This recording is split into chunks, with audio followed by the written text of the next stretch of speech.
Hey, good evening, traders. This is Trader Tim from eminimine.com, and today we're doing a market recap video. What I'd like to do on Thursdays is do kind of an analysis of the week thus far, and then Mondays I'll try and do a market analysis video for the week ahead, and then we'll do our new live trading room on Tuesday morning. And as we get going, we'll add days for live trading. If you want to get in on that, all you have to do is join at eminimine.com/VIP. For those of you who are already VIP members, the live trading room is just an additional part of the membership area. So nothing more you need to do there. Today we did a webinar, and we were in the early part of the day, so I want to kind of talk about how we progressed. But over the course of the week, we've broken out on Monday of the little prior consolidation, another couple small body candles, and then breaking the low of the high bar today in the little sell-off. On Tuesday, we were talking about how most of the time following a big body candle is a little bit of a smaller, whether it's a spinning top or just a very small body candle. A lot of times you need some digestion or a little pause, especially when we get a gap up at highs or a gap down at lows. You get these spinning top formations because the market has already moved quite a bit. And when we gap up at highs, a lot of times it's just amateur traders that are trying to chase the move. Same thing when we gap down at lows. So let's go to today's chart, and there's a couple things I want to highlight. So this morning I've got the first 30-minute high and low marked, and in today's webinar we talked quite a bit about how to trade the first 30-minute range and what the benefits are. One of the benefits being a lot of action points occur at the top and bottom of the first 30-minute range. You don't want to be buying just directly, arbitrarily in the middle of the range. And we use the first 30-minute high and low to give us an idea of whether or not we're going to be a trend day or a range-bound day. The other thing we talked about, and I've got many webinars on this in the VIP area, is how we use market internals.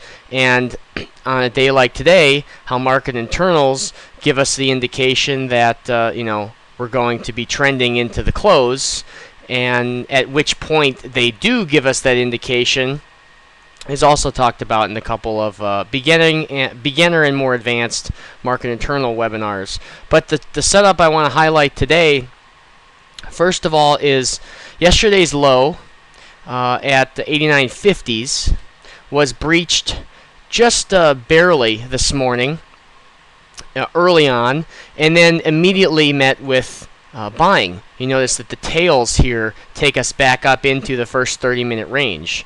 We then came up and traded towards the top, but not at the top of the range. And then we got another, roll over back and kind of stalled and moved sideways at the bottom of the range. At this point, the market breadth was really at 1-to-1. We weren't going anywhere. There wasn't much happening. You can get a little bit aggressive here and say, well, we're trading at the bottom of the range, and we broke the prior day's low, which was the low of the high bar. And you can go ahead and pull from highs to lows and take a setup before we necessarily had the break. Or you can wait for the actual break to occur, in which case, a break below the 30-minute range, breaking the swing lows, and a more sustainable move. And then you can take the next setup as we bounce back up into the first 30-minute range. And actually, at the time, it was more like this, where we broke the first 30-minute range, broke the swing low, bounced back up to the first 30-minute range. You can also just put a sell stop, or a sell limit order rather, just below the 30-minute range by a tick or two, and let the market come back up. And so now that support acts as resistance. And then we traded into the close in a nice kind of series of moves. You can also use the 5-minute chart or rather, you can use the 512 tick chart or the 5-minute chart to do this. I want to back up to Tuesday, and in Tuesday's trade, we were using the 5-minute chart along with the 512, and give us a better perspective. Right off the open, we had looking at the 5-minute chart, we had a gap below us, and we did not get a gap fill. The market internals were really strong. Breadth and advanced decline line were showing quite a bit of strength. We had an opportunity over here to buy above the high of the low bar on this pullback and kind of take us up into new highs. Well, we ended up just double topping and rolling over. So when we double top like this, you can either put a sell stop below the low of the 5-minute bar and let us roll over, and that sell stop will get you into the trade, just as you would put a buy stop above this high, the high of the lowest bar in the pullback.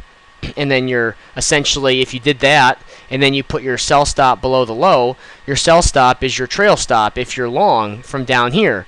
And in this case, you have a 94.50 that takes you up to a 96. Not a huge move, but you're getting in at the initial trend change, the initial momentum, and then getting out when the momentum shifts, and then you're riding the wave down. And you could essentially do that all morning, bracketing the highs and the lows using buy stops and sell stops. A 5-minute chart can be a little bit big. If you're using a 6-tick stop, you could go to a 3-minute chart, especially on a market like the YM. Works really well. But then as the day unfolded and we kind of got into the lunch session, we had another test down here. So we were in a kind of a shoebox rectangle formation, but we had a nice 50% retracement once we broke the swing low. So the other thing we were talking about today is the importance of identifying the swing lows and the swing highs. Notice that the previous high was not broken. We double topped, but the swing low was broken. So taking a 50% retracement short because we broke the swing low, and it's not necessarily going to be a big move lower, but a break of the swing low could could signal that we are starting a new trend. And with trading, we're looking at probabilities. We never know exactly what's going to happen. But in this case, it did work out very nicely. You could also put a sell stop below the low of the highest bar in the pullback, this little bounce, and then just simply trail every high of each candle on the way down on the 5-minute chart, taking you down here to the 86. We'll call it was about an 87, 2087. So now you have, a 93.50 to an 87. Now that is a much more, substantial move. And so those are the kind of setups that we're looking at on a day-to-day basis. I've got quite a few tutorials and videos in the members area, the members VIP area over at eMoneyMind.com. And now we'll be doing live trading every week. And if you have specific questions that we don't get to in the webinar, or you just want to talk more personally about your situation, feel free to shoot me an email, tim@eMoneyMind.com. I'd be happy to help, and we will talk to you next week.